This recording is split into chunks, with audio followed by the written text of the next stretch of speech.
Bien, ça enregistre. Bonjour à toutes et à tous. Vous êtes bien sur LDC. Vous êtes bien avec Hicham. On se retrouve aujourd'hui pour une émission spéciale dans le sens où, enfin spéciale pour moi, pas pour vous, parce que pour vous, ça sera le même format dont vous commencez à être habitués maintenant, auquel vous commencez à être habitués maintenant. Et elle est spéciale pour moi parce qu'en fait, elle n'était pas prévue. Donc c'est vraiment une émission que j'ai improvisée. Ça faisait pas partie des sujets que j'avais envie d'aborder pour cette saison. J'avais une liste qui était prévue. Bon, elle est bien entamée, hein, je vais pas vous le cacher. De toute façon, la saison est elle aussi bien entamée. Euh, mais je me suis quand même senti obligé de traiter cette question. Donc, qu'est-ce qu'une formation, surtout quand on parle de religion? Parce que j'ai lu des choses, ça et là, sur le groupe Facebook, euh, soit des sujets à part entière, soit des interventions de certains membres, euh, sur ces propositions en fait de formation. J'ai un petit peu cette impression, hein, j'ai pas de données statistiques ou de données empiriques, mais j'ai un peu l'impression qu'on assiste à une explosion des propositions de formation, surtout des formations en ligne. Et l'islam n'y a pas échappé. Et moi, ça me gêne parce que euh, si vous voulez, dans ma thèse qui concerne donc l'initiation de jeunes musulmans à l'approche historico-critique, donc précisément pas une formation, donc on va beaucoup travailler ce terme de formation, je me suis plongé dans la littérature liée aux sciences de l'éducation. Donc nos collègues des sciences de l'éducation, dans le monde entier d'ailleurs, ont produit vraiment énormément de choses qu'on ignore même parfois quand, comme moi, on a eu une carrière de professeur, quoi. Euh, c'est un petit peu, si vous voulez, le syndrome du scientifique qui connaît pas bien la philosophie des sciences. C'est on peut être un bon scientifique sans connaître la philosophie des sciences. On peut être un bon professeur sans bien maîtriser les sciences de l'éducation. Tout simplement parce que l'enseignement, c'est d'abord un art et qu'il y a des gens qui ont ça dans le sang et qui mettent en œuvre instinctivement, j'ai envie de dire, les bonnes méthodes ou les bonnes idées pour un enseignement de qualité, mais sans savoir forcément ce qu'il y a derrière. Tout comme un scientifique peut être un très bon scientifique en mettant en œuvre les principes de la science, de la démarche scientifique, sans forcément avoir lu tous les philosophes des sciences, Imre Lakatos, Karl Popper pour le plus connu, Feyerabend, etc. Bon, même si Feyerabend, il est un peu spécial. Enfin bref, c'est pas le sujet d'aujourd'hui. Et donc, bref, tout ça pour dire que je me suis replongé donc dans la littérature des sciences de l'éducation, notamment ce qu'ont écrit des psychologues, des sociologues et autres, des spécialistes des sciences de l'information, etc. Et forcément, quand je compare toute cette science qui donne quand même des balises importantes sur ce que veut dire enseigner, sur ce que veut dire apprendre, sur ce que veut dire former, et que je vois les propositions qui sont faites, notamment dans la sphère musulmane, mais ça pourrait être valable aussi dans le développement personnel, dans le coaching de vie, etc. Écoutez, désolé, je vais être très cru, mais pour moi, il y a parfois de l'escroquerie. Voilà, voilà. C'est un peu la même chose que le, la boutique qui va ouvrir, qui va vous dire je suis boulanger, et qui en fait va se contenter de chauffer du pain congelé qu'on lui fait livrer. Alors c'est interdit en France. Hein, en France, si vous faites ça, vous devez vous appeler point chaud. Si vous vous appelez boulanger, c'est que vous faites votre pain. Mais en Belgique, il n'y a pas ça. Et je compte plus le nombre de fois en Belgique où je suis rentré dans une enseigne boulangerie pour déguster, entre guillemets, des choses que j'aurais pu trouver au carrefour du coin. C'est un petit peu la même chose qui se passe, quoi, si vous voulez. Excusez-moi, j'ai un chat dans la gorge. Euh, Donc c'est un petit peu ce qui se passe en Belgique, c'est-à-dire que l'appellation boulanger donc n'est pas protégée, et donc n'importe qui peut se présenter comme boulanger pourvu qu'il vous vende quelque chose qui ressemble de près ou de loin à du pain. Ben, j'ai l'impression que c'est un peu la même chose qui se passe avec le terme de formation et de formateur, c'est-à-dire que finalement, n'importe qui peut s'improviser formateur, et du moment qu'on vous propose quelque chose qui ressemble de près ou de loin à une initiation à quelque chose, vous êtes formateur. Et ben ça me gêne. Et donc je me suis senti presque obligé de faire cette émission pour mettre en garde euh, par rapport aux diverses formations qui sont proposées, surtout quand elles concernent l'islam. Alors après, chacun est libre de faire ce qu'il veut, évidemment. Si une formation vous fait envie et que vous vous dites finalement je m'en fiche que ce soit un vrai formateur ou une vraie formation ou pas, allez-y, on est libre. Mais à partir du moment où on nous demande parfois plusieurs centaines d'euros pour une formation, ça peut être intéressant de se dire est-ce que vraiment on me vend une formation? C'est pareil que mon exemple avec le pain. Moi, je veux bien payer 60 centimes une baguette dont je sais qu'elle aura été réchauffée et qu'elle est probablement faite avec des produits qui sont pas super géniaux. Mais j'aurais un problème si on me vend cette même baguette de pain à 1,60 € au lieu de 60 centimes en me disant c'est du vrai pain, fait par un vrai artisan boulanger, vous voyez? Donc voilà, écoutez, sans plus tarder, on rentre dans le vif du sujet. Qu'est-ce qu'une formation? Et quand on vous propose des formations, alors sur l'islam ou même sur autre chose, qu'est-ce qu'il y a derrière? Quels doivent être les réflexes à avoir pour être sûr de ne pas se faire avoir, en fait?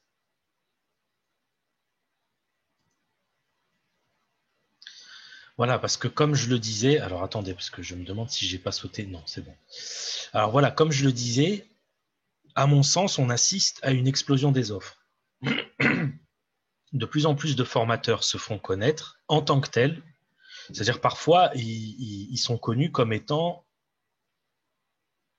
de telle ou telle profession ou de tel ou tel rôle religieux. Mais ils se présentent en plus comme formateurs. Or, comme on va le voir, être formateur, pour être formateur, il faut déjà être formé, en fait, si vous voulez. Donc, il y a de plus en plus de formateurs, de plus en plus d'offres, et des formations qui sont parfois très chères.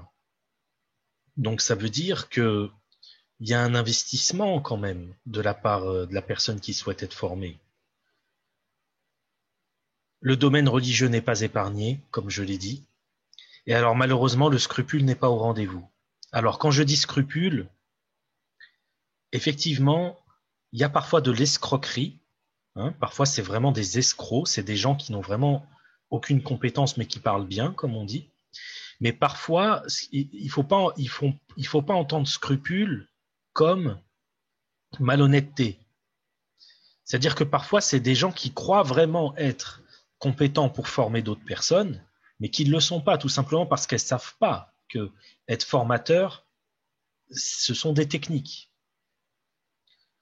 Donc, ces scrupules, le mot scrupule ici, il faut le prendre dans deux sens. Vraiment malhonnêteté, mais aussi tout simplement naïveté vis-à-vis de euh, de la mission, quoi. C'est un petit peu, si vous voulez, comme quelqu'un à qui on demanderait par exemple, tiens, est-ce que tu peux préparer un repas pour 10 personnes par exemple? Le gars il se dit oui, après tout je fais mes pâtes tout seul, pourquoi pas? Et après une fois qu'il est dedans, il se rend compte qu'en fait c'est beaucoup plus difficile. Donc le scrupule n'est pas toujours au rendez-vous. Parfois c'est des escrocs, parfois c'est des gens qui ont mal évalué, si vous voulez, la portée de ce que former veut dire.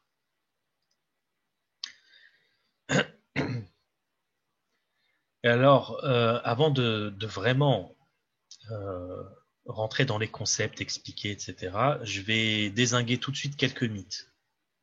Alors le premier mythe est peut-être le plus grave, parce que c'est celui qui entraîne les formations parfois les plus chères et en même temps les moins bonnes, c'est que bien maîtriser un sujet, c'est pas suffisant pour bien l'enseigner, et a fortiori pour bien former les gens.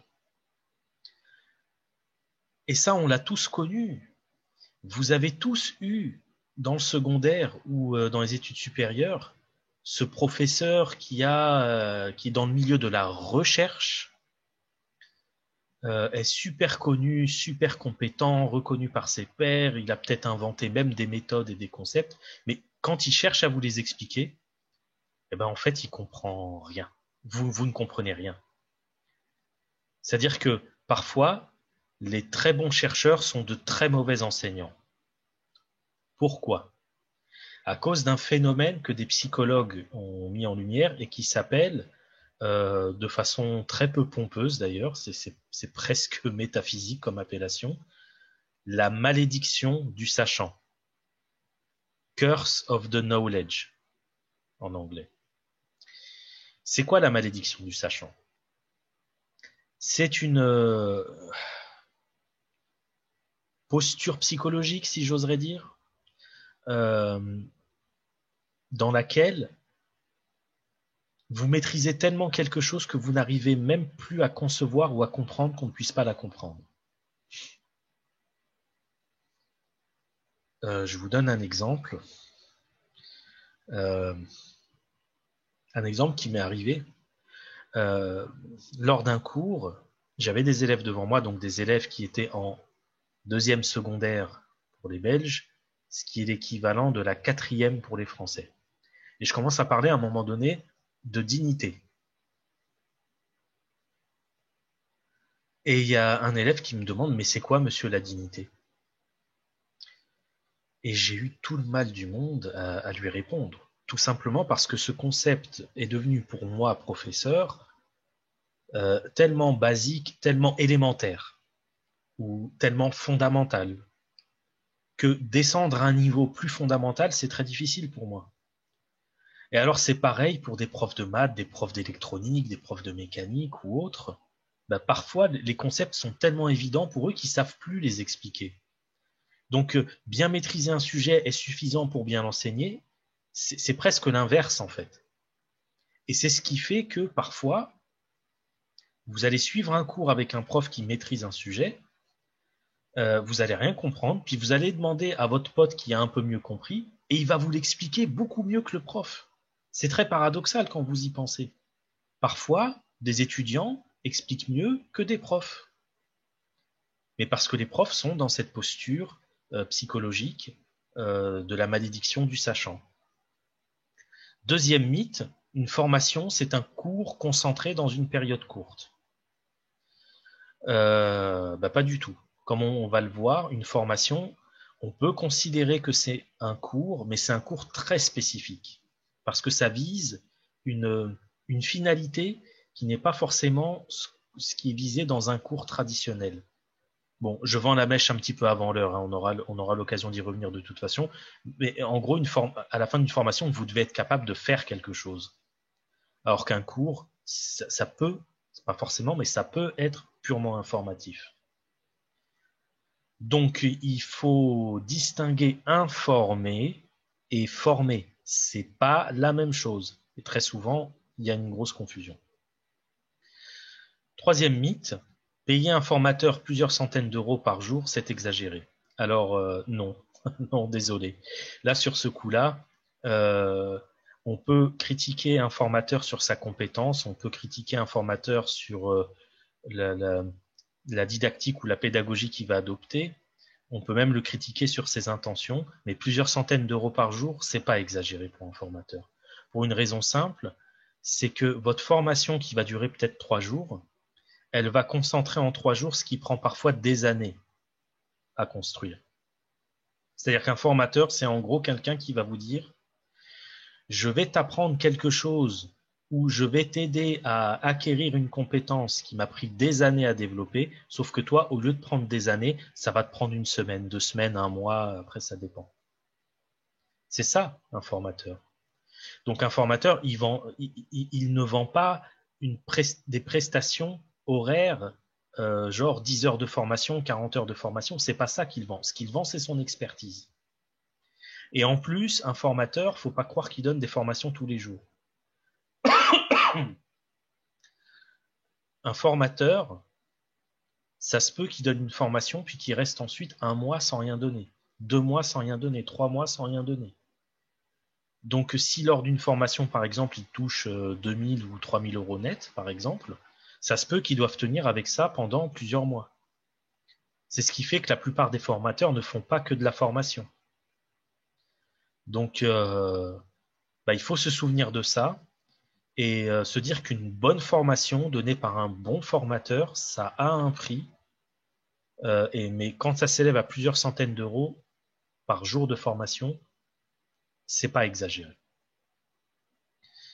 Dernier mythe, enfin c'est pas le dernier, mais c'est le dernier que je vais traiter ici. Il n'y a pas besoin d'être formé pour être formateur, l'expertise du sujet suffit. Alors ça aussi, ça faut arrêter avec ça. Et on va voir tout de suite pourquoi. On va partir d'une définition de départ. Une formation, c'est un processus, généralement sur une période limitée, mais pas forcément. C'est pour ça qu'on parle parfois de formation longue, par opposition à des formations courtes, qui enseignent, premier terme qu'on va définir, comment articuler des capacités, deuxième terme qu'on va définir, afin d'acquérir des compétences. C'est pas la même chose. Peut-être que capacité et compétence, dans le langage courant, c'est synonyme, mais dans le langage des sciences de l'éducation, c'est pas la même chose. Qui permettent de résoudre des problèmes de terrain. Et ça, c'est l'élément le plus important. À la limite, si vous ne devez retenir qu'une seule chose de cette présentation, c'est ça. C'est qu'une formation, c'est toujours lié à du terrain. Une formation, elle répond à des problèmes que les gens rencontrent au quotidien. Une formation, c'est pas une discussion ou une présentation de concepts très abstraits. Ça devient de l'information. Une formation, c'est lié à quelque chose du quotidien. C'est résoudre des problèmes sur le terrain. C'est pour ça que je disais tout à l'heure qu'une formation, c'est pas la même chose qu'un cours. Un cours n'a pas vocation à amener l'apprenant, parce qu'on parle d'apprenant maintenant, on parle plus d'élèves ou d'étudiants. Un cours n'a pas vocation à amener l'apprenant à résoudre des problèmes sur le terrain, mais une formation, si. Et vous comprenez maintenant pourquoi parler de formation sur des sujets religieux nécessite une vraie réflexion. Parce que quels sont les problèmes de terrain qu'on peut résoudre avec une formation à la question religieuse? Question centrale. Donc, comme je vous ai dit, le premier terme qu'on va définir à partir de cette définition que j'ai donnée, c'est le terme enseigner.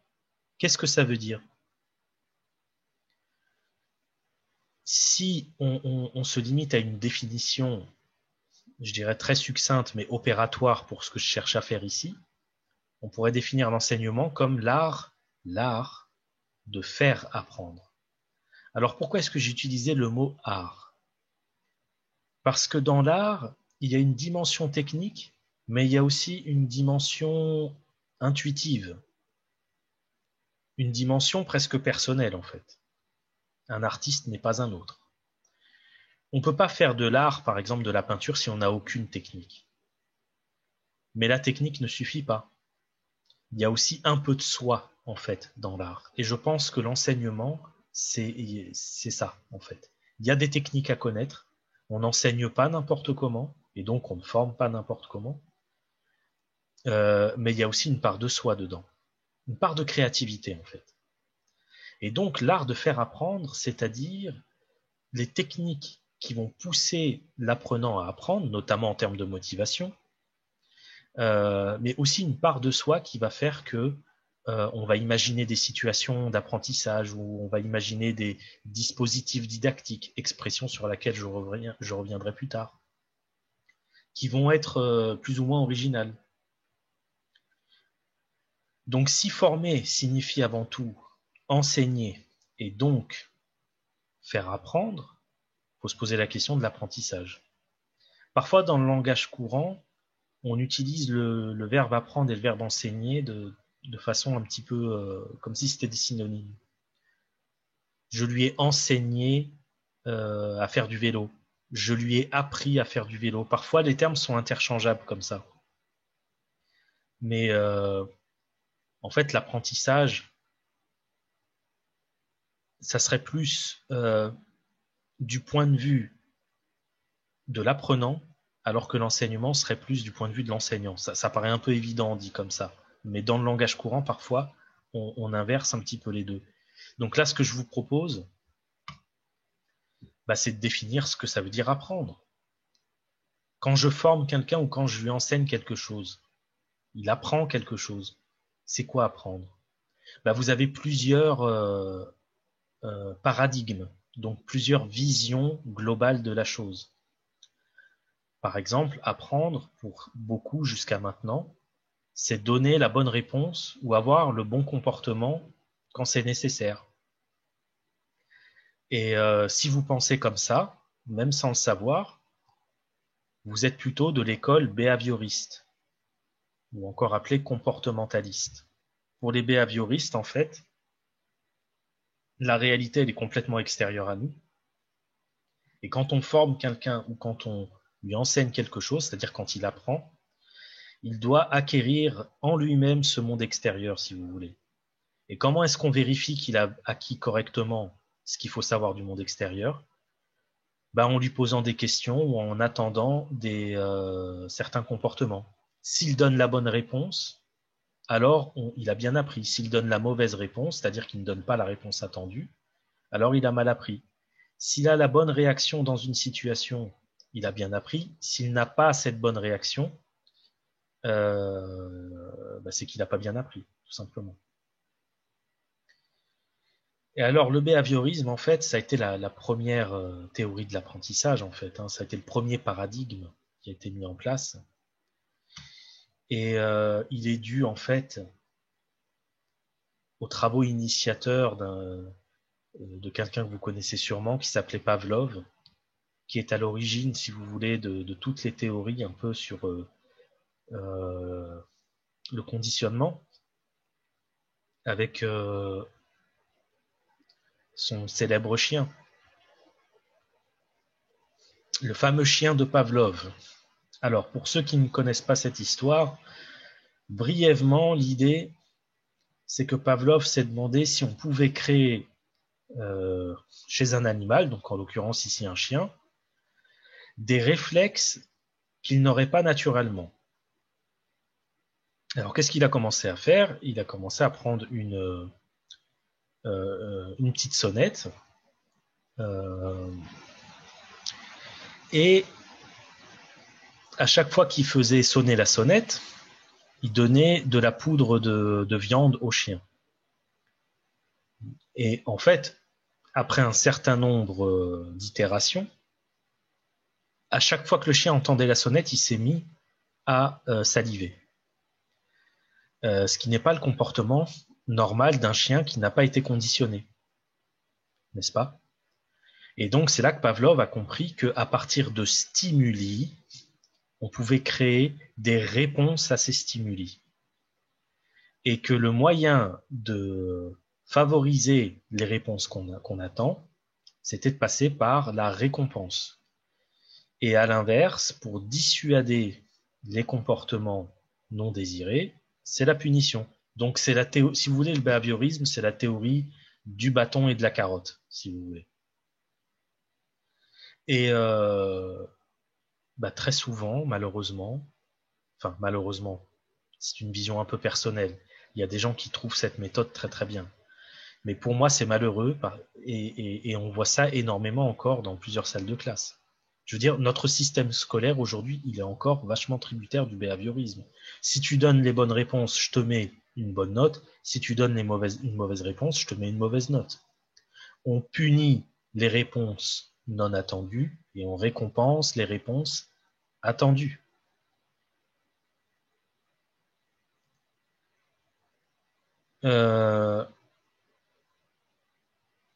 Oui, je vais avant de passer au paradigme suivant, je vais quand même préciser qu'il y a un gros problème avec le behaviorisme, c'est que même si la personne vous donne la bonne réponse ou la réponse attendue, vous n'avez aucun moyen de savoir s'il a compris ce qu'il disait en fait. Ça me rappelle un épisode de moi-même à l'époque où j'étais en CE2. Donc CE2 en France. Pour les Belges, ça correspond à la 3e primaire. Et la prof était en train de poser une question comme ça en cours de grammaire, et j'ai répondu au hasard adjectif. J'étais très nul en français à l'époque, donc je savais pas ce que c'était qu'un adjectif. Mais j'ai répondu au hasard adjectif. Et là, elle s'est retournée, elle a hurlé très bien. Et j'ai eu une récompense. Euh, je sais pas si elle le savait ou pas, mais elle était 100% behavioriste à ce moment-là. Il a donné la bonne réponse, il a donné la réponse attendue plutôt, et donc je le récompense.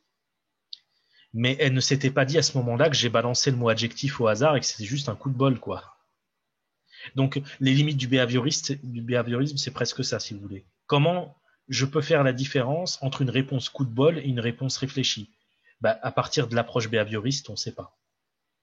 Et c'est bien pour ça que vous avez un autre paradigme qui a fini par devenir dominant, en tout cas un certain temps, pour qui apprendre, c'est pas forcément donner les bonnes réponses et les mauvaises réponses. Enfin, c'est pas récompenser les bonnes réponses et punir les mauvaises réponses.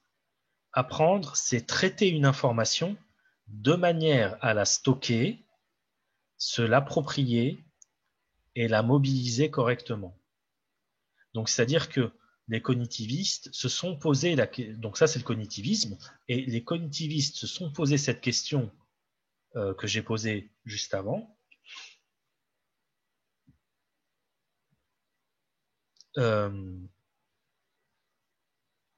Excusez-moi, quelqu'un qui m'appelle. Voilà. Donc, ils se sont posé cette question que je me suis posée jusqu'avant. Comment je fais pour savoir si un apprenant a vraiment compris la portée de la réponse qu'il donne ou si c'est juste un coup de bol? Le processus de récompense et de punition ne me permet pas de savoir ça. Donc, pour le savoir, il faut que je rentre dans les détails du processus par lequel un apprenant va acquérir une information. Et donc, alors là, je m'excuse, c'est en anglais, j'ai pas trouvé la même image en français. Mais donc, du coup, bah, ils sont ils sont rentrés dans les détails de ce qui se passe dans le cerveau, en fait, hein, avec tout un tas d'expériences. Euh, et donc, si vous voulez, l'idée, c'est que vous allez percevoir une information par vos sens, donc sensory memory, donc vous allez voir ou entendre quelque chose. Sous réserve que l'attention soit suffisante, vous allez retenir cette information dans votre mémoire à court terme. Et sous réserve que vous répétiez suffisamment l'information et que vous que vous vous l'appropriez, cette information va aller dans votre mémoire à long terme. Et même une fois dans la mémoire à long terme, attention, on n'est pas sorti d'affaire. Il faut quand même aussi réviser en quelque sorte, sinon l'information est perdue. Et donc en fait, les cognitivistes sont incontournables quand il s'agit de développer les meilleures méthodes pour retenir l'information, les meilleures méthodes pour s'approprier l'information et les meilleures méthodes pour, si vous voulez, faire rentrer et garder les informations dans la mémoire à long terme. Bon, par exemple, si vous avez un déficit d'attention à un moment donné, l'information est oubliée. C'est typique, si vous voulez, par exemple, on a tous ça, quand on lit un livre et qu'on pense à un autre truc, à un moment donné, c'est pas rare de passer 3-4 phrases qu'on va vraiment lire, quoi, mais on aura complètement oublié ce que ces 3-4 phrases disaient. Donc il faut qu'on revienne en arrière et qu'on relise. Et donc, voilà, les cognitivistes sont très forts pour expliquer tout ça. Développer les meilleures stratégies de révision, par exemple, pour des étudiants. S'il y a des étudiants qui nous regardent ici, n'hésitez pas à voir un petit peu ce que les cognitivistes disent sur la mémoire à court terme, la mémoire à long terme, les techniques les plus efficaces pour retenir l'information, euh, euh, combien de fois il faut réviser quelque chose, est-ce qu'il faut espacer les révisions ou est-ce qu'il faut concentrer les révisions, euh, Est-ce que dormir, ça compte? Par exemple, si je fais une petite sieste après, une micro-sieste, comme on dit, de 10-15 minutes, après avoir révisé pendant 1 heure ou 2 heures, est-ce que ça favorise la rétention d'informations ou est-ce qu'au contraire, je risque d'oublier ce que j'ai révisé? Toutes ces choses-là sont bien traitées par les cognitivistes. Bon, je m'excuse si tout ça, ça a l'air un petit peu théorique. On va, on va parler finalement de la question de la formation et notamment de des formations religieuses. Mais c'est important en fait de savoir tout ça parce que il faut comprendre que derrière l'enseignement et derrière la formation, derrière l'éducation en fait, c'est de la science en fait. Ce sont des sciences. Ça se fait pas n'importe comment. Et que une personne par exemple qui n'est même pas capable de vous expliquer un petit peu ce que je vous explique là, c'est que c'est même pas un vrai pédagogue en vrai.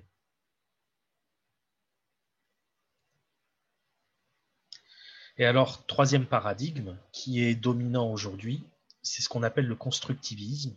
Et pour eux, apprendre, c'est d'abord construire, d'où le nom, des représentations qui ont du sens pour l'individu et qui lui permettent d'innover.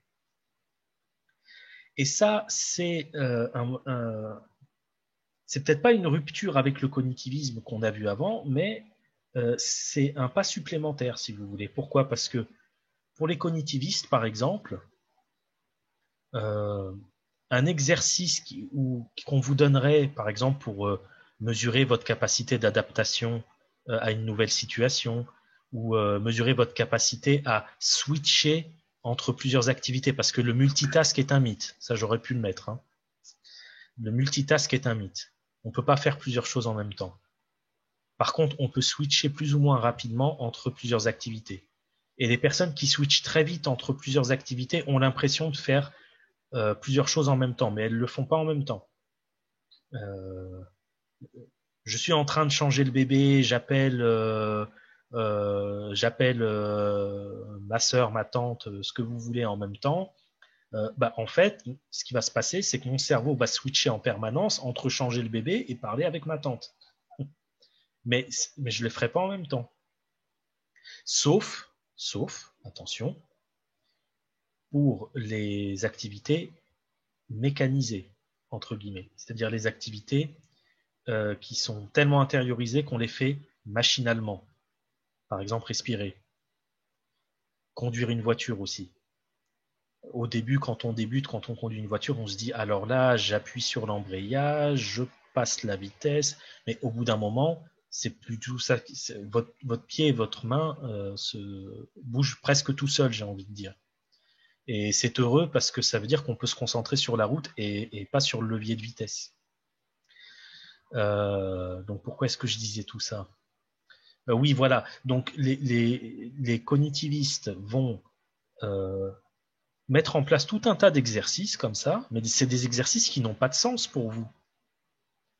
Par exemple, un exercice où on va vous dire, tiens, essaye de résoudre le petit puzzle que j'ai mis en face de toi. Le petit puzzle, à la limite, au meilleur du meilleur des cas, ça sera un jeu, mais il n'y a pas de, ça n'a pas de signification spécifique pour moi. Ce que les constructivistes vont dire, ils vont dire, alors, ce qu'ont fait les cognitivistes, c'est très bien, mais il faut faire des activités qui ont du sens pour l'apprenant. Si l'activité n'a pas de sens pour lui,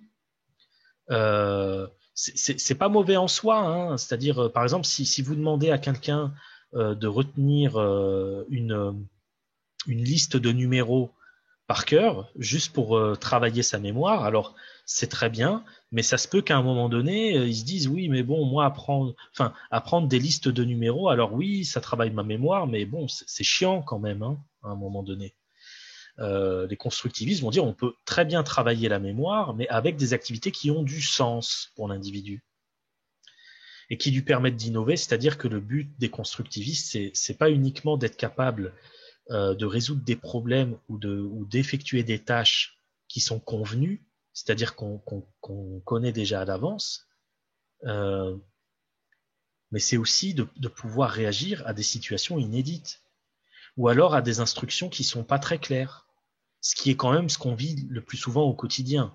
On compte pas le nombre de fois où une personne nous dit tiens, tu peux faire ça pour moi et en fait il n'est pas clair du tout et c'est à vous de réagir correctement pour savoir ce qu'il veut. Et parfois, c'est le patron hein, qui est pas clair. Sauf que le patron, même s'il n'est pas clair, il s'attend à un résultat qui sera correct. Et le patron étant le patron, ça peut être très cavalier de lui dire vous n'avez pas été clair. Donc les constructivistes mettent aussi un point d'honneur à ce qu'on soit capable d'innover, à ce qu'on soit capable de réagir à des situations, à des imprévus, si vous voulez.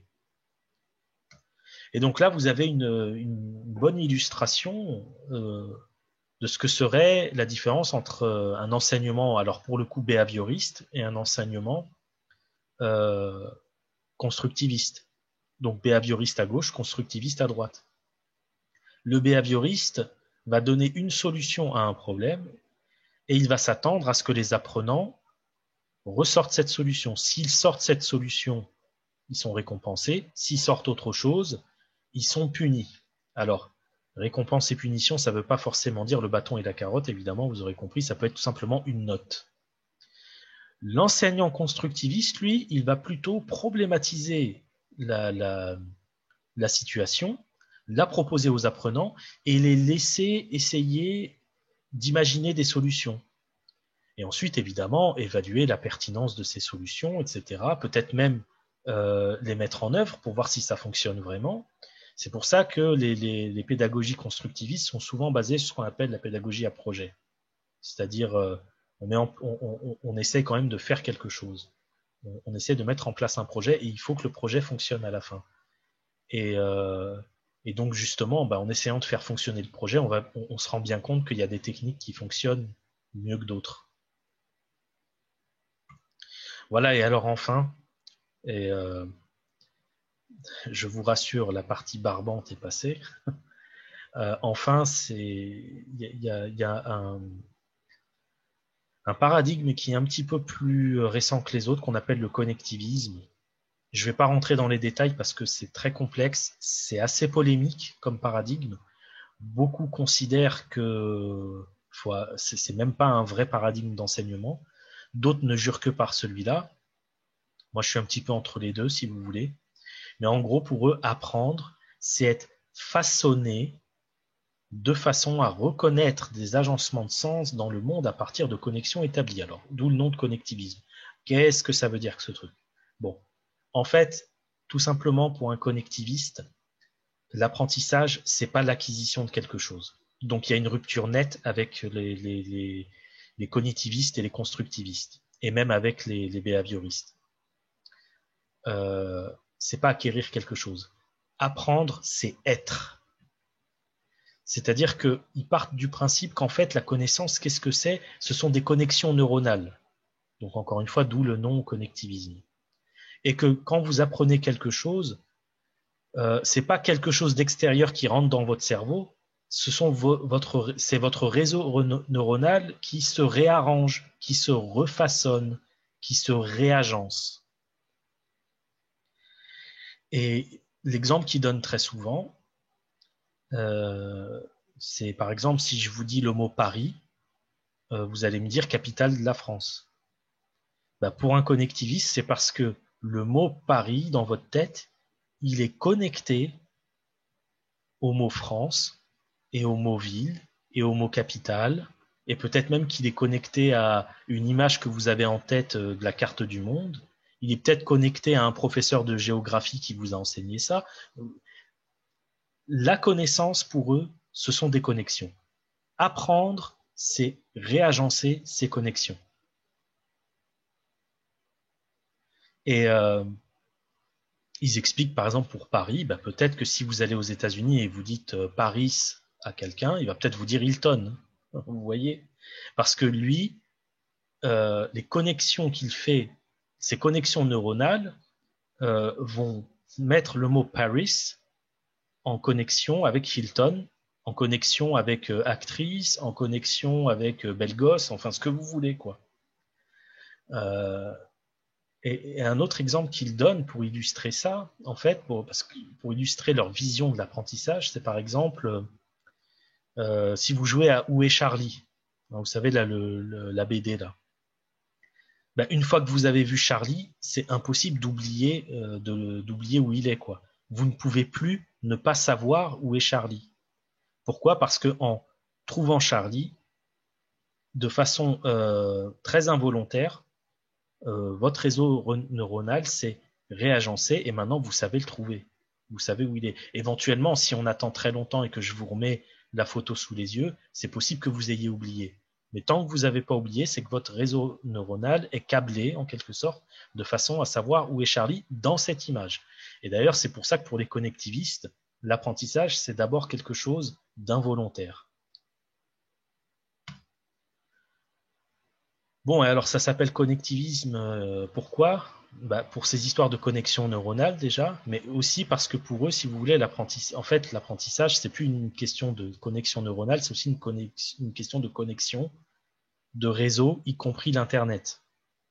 C'est-à-dire, c'est comme si, bon, je bégaye un peu parce que c'est à la fois un peu perché, mais en même temps, pour moi, c'est assez intelligent. C'est comme si pour eux, par exemple, le réseau Internet était une extension de notre cerveau. Et donc pour eux, en fait, véritablement apprendre aujourd'hui, c'est maximiser les connexions qu'on établit. Et par exemple, pour un connectiviste, ce qu'on fait sur LDC, c'est excellent, sans nous jeter nous-mêmes des fleurs, parce que LDC va favoriser les connexions d'abord entre membres, mais aussi entre idées, entre médiums aussi, parce que des fois sur LDC on parle de bouquins, des fois on montre des vidéos, donc on met en connexion des bouquins et des vidéos. Vous voyez, c'est un paradigme qui va vraiment mettre au centre l'idée de connexion, d'où l'idée de connectivisme. Enfin bref. Tout ça pour dire quoi?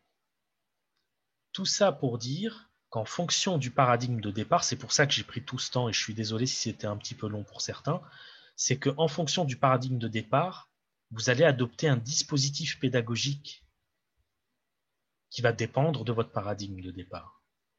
Et ça, c'est un premier point que je vous donne. Quand quelqu'un vous propose une formation, si vous voulez voir tout de suite s'il est vraiment sérieux ou pas, posez-lui la question du dispositif pédagogique. Quel est votre dispositif pédagogique, monsieur?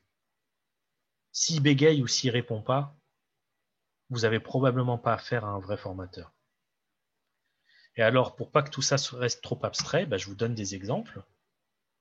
Dans le behaviorisme, le dispositif didactique qui est souvent adopté, c'est le format cours magistral QCM, questionnaire à choix multiples. Pour un behavioriste, ce qui compte, c'est que vous donniez la bonne réponse quand on vous la demande. Donc, qu'est-ce qu'il va faire? Il va vous les donner, ces bonnes réponses. Et comment il va vérifier que vous les avez bien acquises? Avec des questionnaires, avec un questionnaire, très souvent un questionnaire à choix multiples. Pour un cognitiviste, par contre, ce qui est important, c'est de savoir si votre processus d'acquisition, stockage, réappropriation c'est bien passé. Et donc, pour le savoir, il va vous donner un cours, c'est sûr et certain, mais ensuite, il y aura donc ça sera l'acquisition.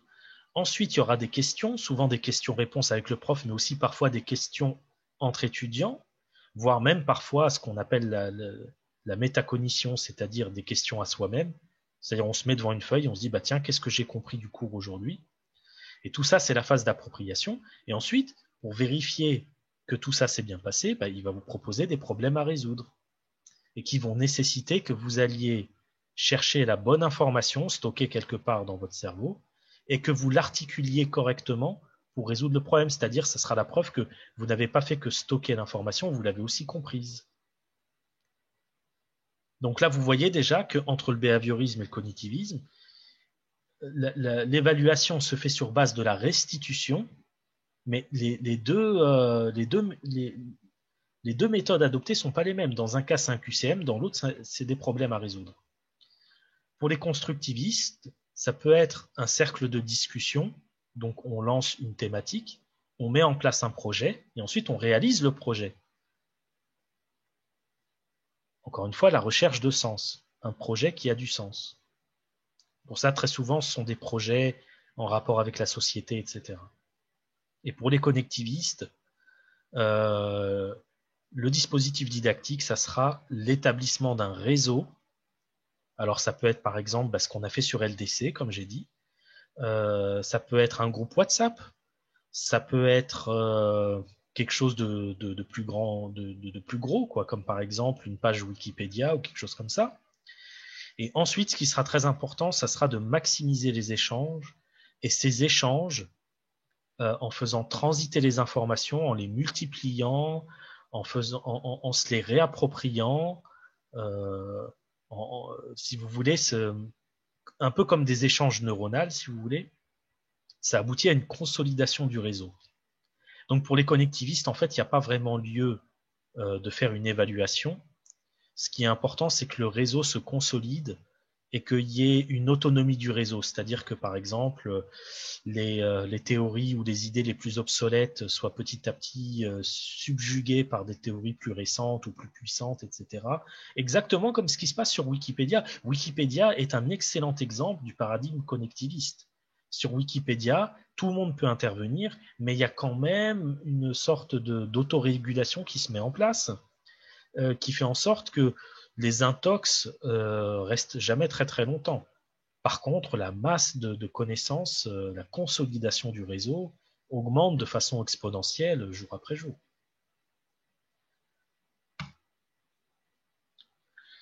Donc, si vous m'avez bien suivi jusqu'à maintenant, où je vous ai montré un petit peu les coulisses de ce qu'il y a derrière l'idée d'enseignement, l'idée d'apprendre, de faire apprendre, très souvent, les formations, et surtout sur les religions, sont très fortement behavioristes, et sans le savoir. Or, le behaviorisme, c'est pas une théorie complètement obsolète, parce que par exemple, le behaviorisme, c'est si vous cherchez à acquérir par exemple des réflexes, tiens, quand tu vois la lumière rouge, tu appelles la police par exemple, bah, c'est très bon en fait. Ça marche très très bien, il n'y a pas besoin d'aller vers un paradigme constructiviste ou quoi. Parce que là, on attend de quelqu'un une réaction précise à partir d'un stimulus précis. Mais pour des questions en rapport avec le sens, comme les religions, c'est pas ça qu'il faut adopter. Or, très souvent, dans les formations qui sont proposées, vous avez quelqu'un qui vient et qui vous dit « Vous ne savez pas ce qu'est la religion, moi je sais ce que c'est la religion, je vais vous expliquer. » Et ensuite, j'attendrai de vous que vous restituiez exactement ce que je vous ai expliqué. Et à vrai dire, c'est normal que la plupart des formations, notamment sur l'islam, soient de type behavioriste. Parce qu'une approche cognitiviste, constructiviste ou connectiviste, c'est énormément de boulot.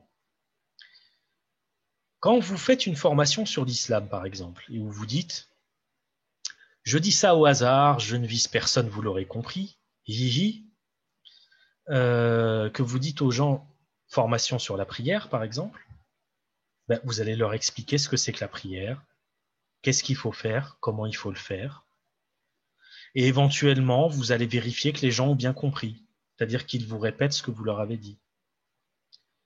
Ça ne nécessite pas beaucoup de boulot, hein.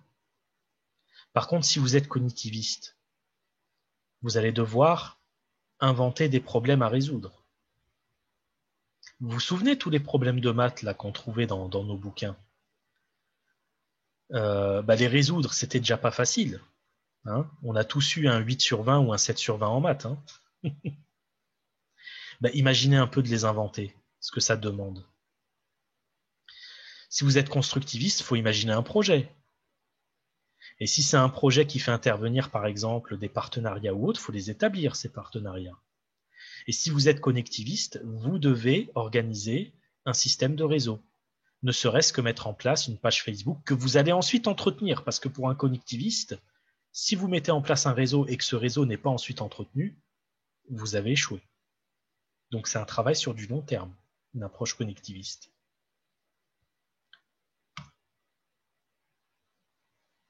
Donc maintenant qu'on sait tout ça, on peut revenir sur notre définition de la formation.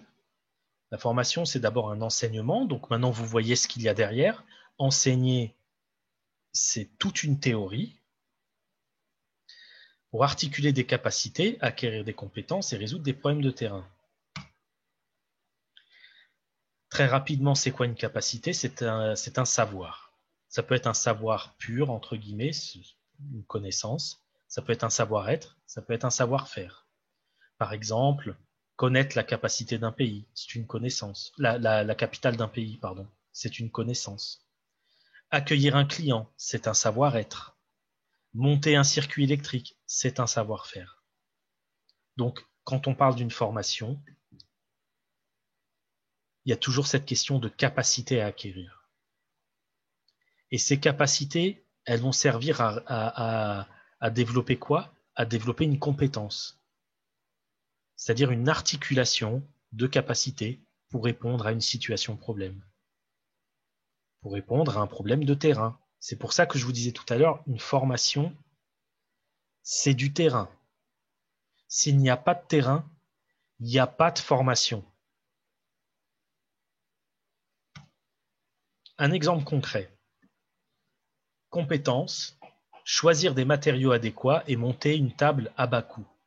Donc là, on voit qu'il y a plusieurs capacités qui sont mobilisées. Des capacités de type savoir ou connaissance, c'est-à-dire que pour choisir les bons matériaux, il faut connaître les bons sites de vente. Autre capacité, comparer les marques entre elles. Parce que quand je vais arriver à un site de vente, il y aura plusieurs marques. Donc comparer, alors ça peut être de la connaissance, ça peut être aussi un savoir-faire, ça peut être un savoir ou un savoir-faire, on peut discuter. Comme vous l'aurez remarqué, c'est toujours des verbes d'action. Hein. Aller rencontrer les vendeurs pour négocier. Donc là, c'est à la fois du savoir-être et du savoir-faire, parce que je vais au contact des vendeurs pour négocier, ça veut dire que je dois présenter d'une certaine façon, je dois me comporter d'une certaine façon, ne serait-ce que saluer la personne, ça c'est du savoir-être. Mais après, quand on négocie, c'est un savoir-faire. Hein. Et enfin, monter une table, donc là, c'est aussi un savoir-faire.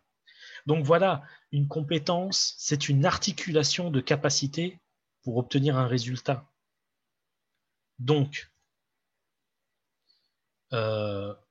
si j'en reviens à ma formation, ce qui va faire la différence entre une formation et un cursus, parce que dans un cursus, il y a aussi des compétences.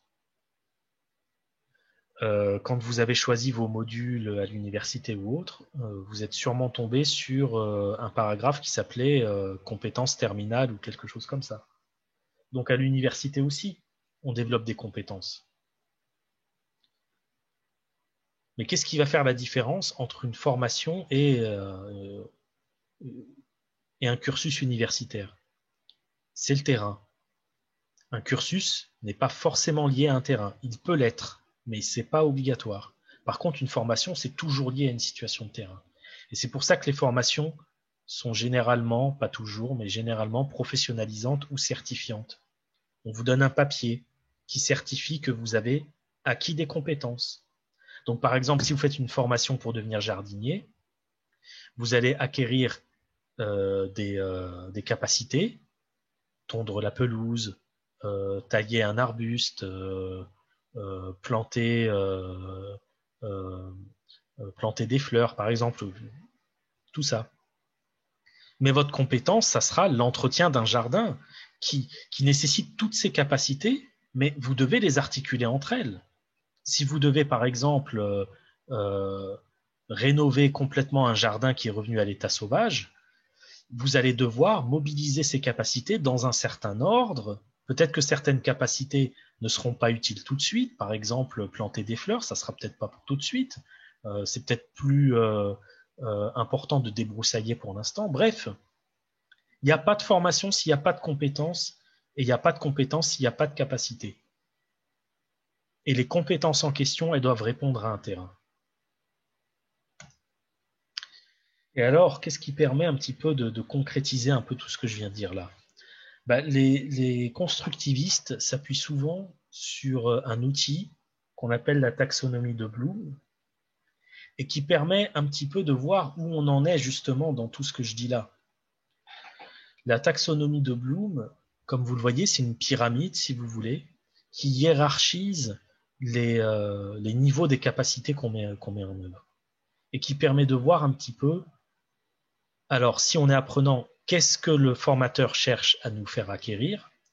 Et si on est formateur, ça permet, si vous voulez, de structurer un petit peu la formation qu'on va donner. Et alors, dans la taxonomie de Bloom, au plus bas niveau, vous avez la mémorisation. C'est tout bêtement apprendre par cœur. Puis ensuite, vous avez la compréhension, c'est-à-dire pas juste apprendre par cœur, mais comprendre ce qu'on a appris, être capable de définir, être capable d'expliquer. Ensuite, vous avez l'application, résolution d'un problème simple, par exemple. Puis vous avez l'analyse, c'est-à-dire la capacité à découper un problème complexe en plusieurs petits problèmes simples. Donc là, ça pourrait être la résolution d'un problème complexe. Vous avez l'évaluation, c'est-à-dire la capacité à juger et à comparer des choses. Et enfin, le plus haut stade dans la taxonomie de Bloom, c'est la création, c'est-à-dire que vous êtes capable de créer quelque chose de nouveau. Je vais prendre un exemple très très simple. Par exemple, les multiplications. Si je dois faire acquérir à des gens, par exemple, des capacités liées à la multiplication ou la compétence, entre guillemets, multipliée, qui n'est pas une compétence, évidemment, ça ne va pas très très haut, hein, mais bon. Il y a le stade de la mémorisation, c'est-à-dire, je peux par exemple dire, je vais leur faire apprendre par cœur les tables de multiplication. 2 x 3, 6. 7 x 8, 56. Bon, ça sort tout seul. Mais je peux aussi leur faire comprendre ce que c'est qu'une multiplication, à savoir une suite d'addition ou une addition d'addition. 3 x 5, c'est-à-dire je prends 3 paquets de 5 et je les additionne. Et pour le coup d'ailleurs, la division c'est l'inverse. Ce sont des suites de... Une division c'est une suite de soustraction. Je prends 15 par exemple. Combien de fois il faut que je retire 5 à 15 pour obtenir 0 ? Je tombe sur 3 fois. C'est pour cette raison d'ailleurs que la division par 0 est impossible. Parce que combien de fois faut que je soustrais 0 à 15 pour obtenir 0 ? Ça fonctionne pas. 15 moins 0, ça fait 15, moins 0, ça fait 15, moins 0, ça fait 15. Voilà, c'était cadeau pour ceux qui se seraient demandé un jour, s'ils sont aussi bizarres que moi, qui se seraient demandé un jour pourquoi on ne peut pas diviser par 0. Enfin bref, voilà. Ça, ce serait le stade de la compréhension. Puis il y a le stade de l'application, où là, vraiment, je leur explique des techniques pour multiplier. Donc, je pose la multiplication, vous vous souvenez, hein, je pose 0, je retiens 1, machin chouette, tout ça. Puis ensuite, le stade de l'analyse, où là, il ne s'agit plus uniquement de faire des calculs de multiplication, mais poser un problème qui fait intervenir une multiplication. Et là, je peux faire un problème aussi complexe que je veux. Le stade de l'évaluation, ça serait proposer un problème qui peut être résolu de plusieurs façons et demander à l'apprenant de dire, tiens, de toutes ces méthodes-là, laquelle tu préfères et pourquoi ? Et enfin, création, là, ce serait le plus haut niveau, ce serait de demander à des apprenants de créer, par exemple, des nouveaux problèmes de multiplication. Pas forcément créer une nouvelle méthode de calcul des multiplications, parce que là, ça serait aller peut-être un petit peu loin, mais ça pourrait être intéressant. Hein. Par exemple, je me suis rendu compte que les Japonais ont une méthode graphique de multiplication qui est tout à fait intéressante, par exemple. Mais vous voyez un petit peu les différents niveaux. Et alors, moi, ce qui me gêne, c'est que très souvent, les formations qu'on trouve, surtout sur l'islam, sont des conférences déguisées. Parce que si je reprends ma taxonomie de Bloom, par exemple, si je vais à une conférence où on me parle de quelque chose, on me dit, voilà, voilà ce que c'est que le tayammum, voilà ce que c'est que ceci, voilà ce que c'est qu'une prière sunna, voilà ce que c'est qu'une prière obligatoire. Donc, on me donne des informations. Mais j'en suis qu'au stade de la mémorisation. Après, le stade de la compréhension, ça serait quelqu'un qui, par exemple, sur la question de la prière, rentrerait un petit peu dans les détails et expliquerait l'histoire de cette pratique, d'où elle vient, le fait qu'elle était pré-islamique, etc. Pourquoi on prie, quel est le but, etc. Ensuite, il y aurait l'application, donc là, ça serait vraiment prier et voir un peu comment c'est. La plupart du temps, à partir du moment où les formations à l'islam sont essentiellement des conférences, on est dans la mémorisation, éventuellement dans la compréhension. On n'arrive jamais, ne serait-ce qu'au stade de l'application. C'est-à-dire que par rapport à la taxonomie de Bloom, qui encore une fois est un outil très utile à la fois pour les enseignants et les formateurs, on ne dépasse pas les plus bas niveaux. Pour qu'une formation sur l'islam soit une vraie formation, donc si je résume tout ce qu'on a fait jusqu'à maintenant, il faut des capacités clairement définies et des compétences à acquérir. Et il faut que la question qu'on traite soit liée à un terrain, c'est-à-dire des situations problèmes. Sinon, encore une fois, on est dans de la conférence. J'ai rien contre ça, hein. Attention, les conférences, c'est tout à fait intéressant, et ne serait-ce que quand on va sur YouTube et qu'on met la vidéo, par exemple, d'un spécialiste des mythes ou d'un spécialiste d'économie ou ce qu'on veut, on assiste à une conférence, en fait, puisque par définition, on ne peut pas interagir avec la personne, puisque c'est une vidéo YouTube. Donc, c'est très bien, les conférences. Mais c'est comme mon pain industriel que je fais passer pour du pain artisanal. Le pain industriel, il y a des gens qui aiment ça. Et probablement que si ça existe jusqu'à maintenant, c'est que les gens l'achètent. Et il n'y a pas de problème avec ça et on ne juge pas. Mais si vous me donnez du pain industriel, dites-moi que c'est du pain industriel. Ne me dites pas que c'est du pain artisanal. Si vous me donnez une conférence, dites-moi que c'est une suite de conférences, dites-moi que c'est une suite de conférences. Ne me dites pas que c'est une formation. Et alors je vais prendre un exemple. Encore une fois, l'exemple est tout à fait fortuit. Hihi. La prière. Moi, si je devais faire une formation sur la prière, la première chose que j'irais faire, c'est aller voir la situation sur le terrain. Qu'est-ce qui nécessite de former les gens? Parce que je vais proposer une formation aux gens, je vais leur demander de l'argent pour ça. Mais il faut que je réponde à un besoin. Et à partir de cette nécessité ou de ce besoin que j'aurais identifié, quelles sont les compétences dont j'estime que mes apprenants vont avoir besoin pour répondre à cette situation?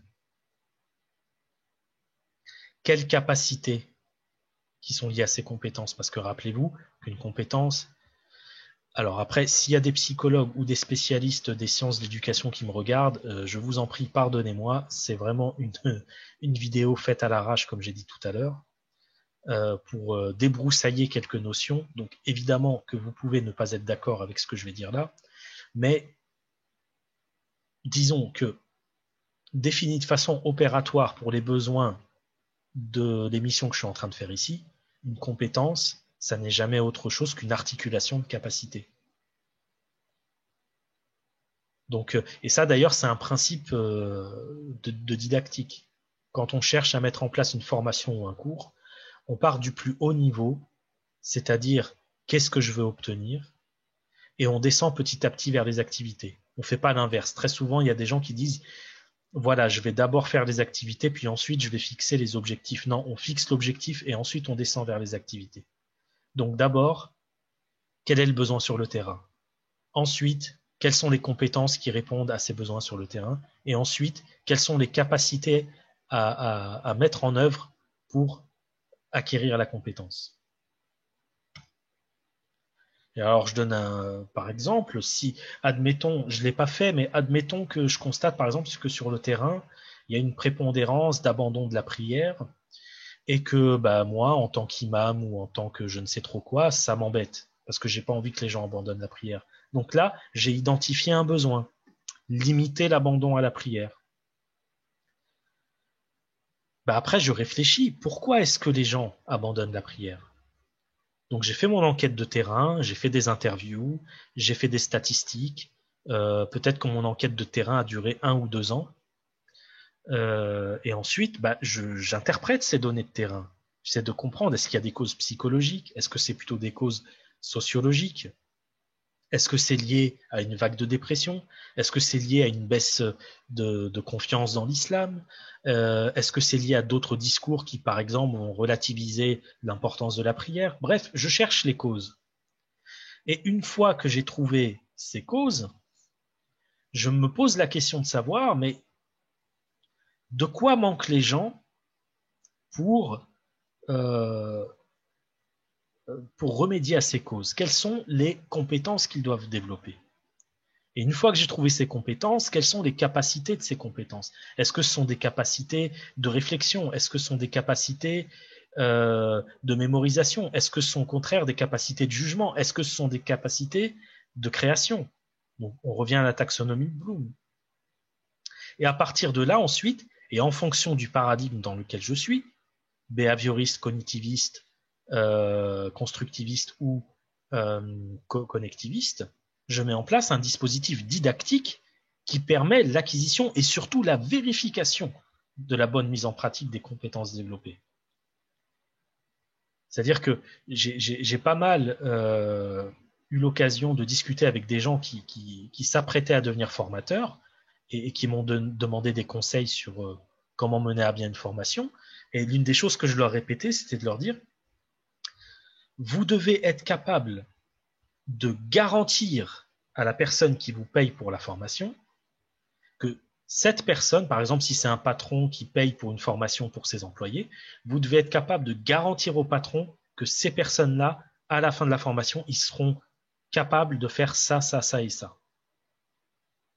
Ou ils auront des compétences qui seront liées à ça, ça et ça. Comment vous faites pour savoir qu'ils ont acquis la compétence? Vous devez vérifier, vous devez évaluer. Donc si je prends par exemple une bête compétence comme monter une table à bas coût, par exemple, bah, à un moment donné, comment est-ce que je vérifie que le gars a acquis la compétence? Je dis, bah, écoute, voilà un cahier des charges, voilà le budget, voilà la demande du client. Je veux voir dans, par exemple, je sais pas, dans un mois, par exemple, je veux voir une table qui réponde à ce cahier des charges. Et je te lâche dans la nature comme ça. Et s'il est capable de le faire, donc là, ça serait plutôt, vous l'aurez compris, un type de pédagogie par projet, ce serait plutôt constructiviste. Et je lui dis, voilà, dans un mois, tu me ramènes la table. Et on vérifie que le cahier des charges a été respecté. S'il est capable de le faire, je peux ensuite aller voir son patron et lui dire, écoutez, ce gars-là, après avoir suivi ma formation, je vous garantis à 100% qu'il est capable de faire, de monter une table à bas coût. Si vous n'êtes pas capable de dire ça à une personne, si vous n'êtes pas capable de dire, je te garantis à 100% qu'il sait faire ça, c'est que votre formation, elle n'est pas bonne. Il faut revenir au brouillon. Et la question que je me pose, c'est est-ce que toutes les personnes qui proposent des formations, que ce soit sur l'islam ou sur autre chose, est-ce qu'ils ont ce scrupule-là dont je parlais tout à l'heure? Je suis pas sûr.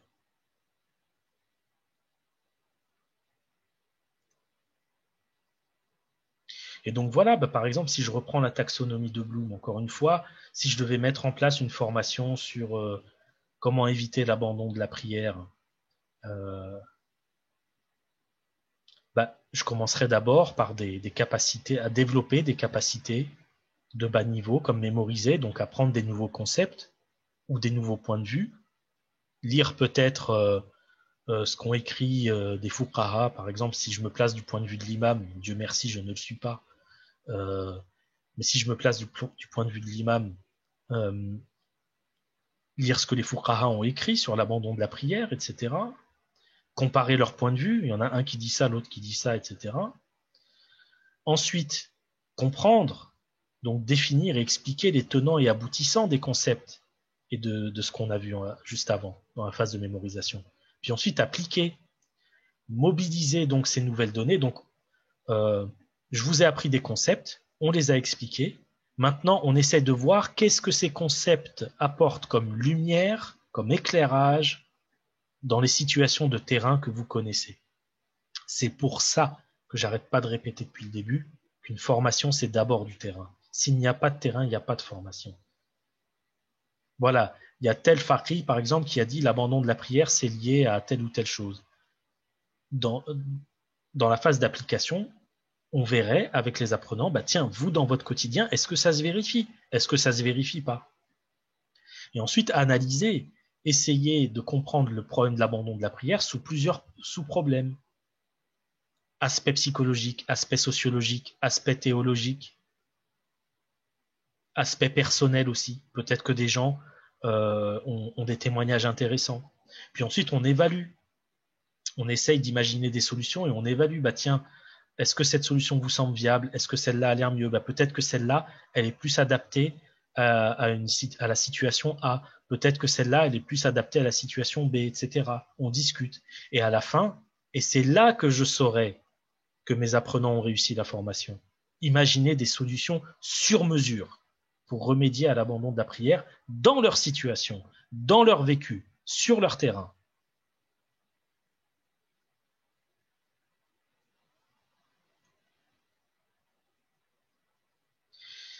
Et pour illustrer un petit peu tout ce que j'ai dit, qu'est-ce qu'on a fait nous ici? Bah, j'ai tenté très modestement et avec et, et avec beaucoup de maladresse, mais ça fait aussi partie du charme de ce qu'on fait sur LDC. C'est-à-dire qu'on essaye d'aller très loin, mais on essaye aussi de rester humain, tout simplement. Donc j'ai tenté très modestement de vous présenter quelques notions de pédagogie didactique, quelques enjeux de ce qu'on appelle la formation. Donc du point de vue de la taxonomie de Bloom, vous aurez compris, on est au palier comprendre. Je vous ai présenté des concepts, formation, apprentissage, connectivisme, behaviorisme, etc. Et je vous les ai expliqués. Donc normalement, ici, vous êtes au stade de comprendre. Donc vous aurez compris que ce qu'on a fait ici, c'est pas une formation. Et pourtant, je vous garantis que beaucoup de personnes considéreraient que ce que je viens de vous former, entre guillemets, à la formation. Mais c'est pas du tout une formation. Pour que ce soit une formation, il faudrait qu'on aille plus loin. Pour que ce soit une formation, bah, je pourrais vous demander, par exemple, de comparer ce qu'on a fait ici avec ce que proposent la plupart des formateurs. Et là, on sera au stade de l'application dans la taxonomie de Bloom. C'est-à-dire, vous prenez ce que les concepts que je vous ai donnés et expliqués, et vous essayez de voir ce que ça donne sur votre terrain à vous. Et ensuite, on irait plus loin. Jusqu'au moment où vous êtes capable, vous êtes capable vous-même de mettre en place une formation, précisément. Et là, ça serait une formation aboutie jusqu'au bout. Donc, en guise de conclusion, je ne peux que trop vous conseiller en matière de formation, encore une fois, que ce soit sur l'islam ou sur autre chose, de vous demander à quelle situation problème la formation répond. Si par exemple, on vous propose une formation sur la gestion de conflits, c'est de la gestion de conflits où? Avec qui? Gestion de conflits avec un client? Dans un magasin de vêtements? Gestion de conflits avec quelqu'un qui n'est pas content de son abonnement Internet? Gestion de conflits au commissariat? Gestion de conflits dans une classe? Gestion de conflits avec la hiérarchie? Quel est le terrain? Quelle est la situation problème? Si le gars vous dit « Ah mais non, c'est de la gestion de conflits, c'est de la gestion de conflits, quoi ». Bon, laissez tomber. Ne pas hésiter à demander quelles sont les compétences qui seront développées. En général, les annonces sérieuses pour des formations, elles vous le mettent déjà dans le prospectus ou dans le contenu de la formation. Mais si déjà vous voyez par exemple formation à la prière et que vous ne voyez pas de compétences sur le prospectus, posez-vous des questions. Demandez quel dispositif pédagogique sera adopté. Ça, c'est la question peau de banane. Si vous dites, voilà, quel est votre dispositif pédagogique et que la personne vous répond du tac au tac, nous, notre dispositif pédagogique, par exemple, c'est la mise en place d'un projet. Notre dispositif pédagogique, en fait, ce sont des cercles de lecture, des choses comme ça. Ce qu'on appelle des focus group. Là, vous avez affaire à quelqu'un qui sait de quoi il parle. Si vous dit dispositif quoi? Donc, dispositif pédagogique ou didactique. Hein. C'est pas la même chose, mais pour les besoins ici, considérons-les comme synonymes. Si vous dites dispositif pédag quoi ou dispositif didac quoi, laissez tomber. Et enfin, demandez par quels moyens le ou les formateurs vérifieront que les compétences sont acquises. Bah oui, s'il n'y a pas d'évaluation, c'est qu'on se fout de votre gueule. Je suis désolé de le dire comme ça. Parce qu'une formation, à la fin, il faut être capable, il faut savoir faire quelque chose, il faut avoir une compétence. Si le formateur vous dit, bon, bah voilà, on a fait la formation, à ciao, bonsoir, bah non. S'il est vraiment consciencieux, il va avant de vous renvoyer, il va vérifier que vous avez acquis les compétences. Comme je vous avais dit tout à l'heure, être capable de garantir à un patron, par exemple, que tel employé a acquis telle compétence. Je vous le garantis à 100%. Si je ne suis pas capable de le garantir à 100%, c'est que j'ai déconné à un moment donné dans ma formation. Ouf, voilà, je commence à avoir un peu mal à la gorge, surtout que j'avais un petit chat dans la gorge. Bref, j'espère que cette émission vous aura plu. J'espère que vous y voyez un petit peu plus clair sur ce qu'on appelle une formation. J'espère que vous avez compris que former, c'est une responsabilité, c'est des compétences précisément, c'est un art, euh, et surtout c'est une forme de respect. Parce que former quelqu'un, ça veut dire lui donner des clés qu'il n'avait pas auparavant pour résoudre des problèmes dont peut-être il souffre.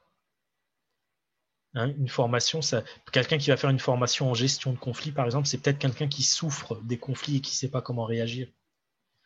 Et donc moi, je pense qu'il faut être capable, quand on est formateur, d'avoir conscience de tout ça. Et quand on n'est pas formateur, mais qu'on souhaite le devenir, bah faire quand même l'effort de se former à la formation et pas demander des centaines d'euros pour donner des conférences déguisées. Parce que ça, c'est de la malhonnêteté. Et j'espère que cette émission vous aura au moins prémuni, vous, contre ce type d'arnaque.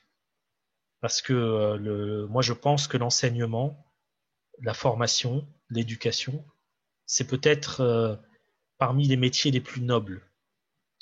Et on ne peut pas laisser des gens à cause de l'appât du gain, et parce que aujourd'hui, avec Internet, c'est facile de passer des annonces de formation. On ne peut pas laisser ça prendre le pas sur la noblesse de ce métier. Encore une fois, former, ça s'apprend, c'est du temps, c'est des compétences, c'est un art, c'est un peu de soi. Si on n'est pas prêt à investir tout ça, on ne fait pas de formation. On n'offre pas de formation et on fait tout simplement des conférences. Et il n'y a rien de mal à ça. Tout comme quand on ne sait pas faire de pain, on propose du pain industriel. Faut juste le dire. Voilà, sur ce, je vous remercie d'avoir suivi jusqu'ici et je vous dis à la prochaine pour une autre émission. Que le débat continue.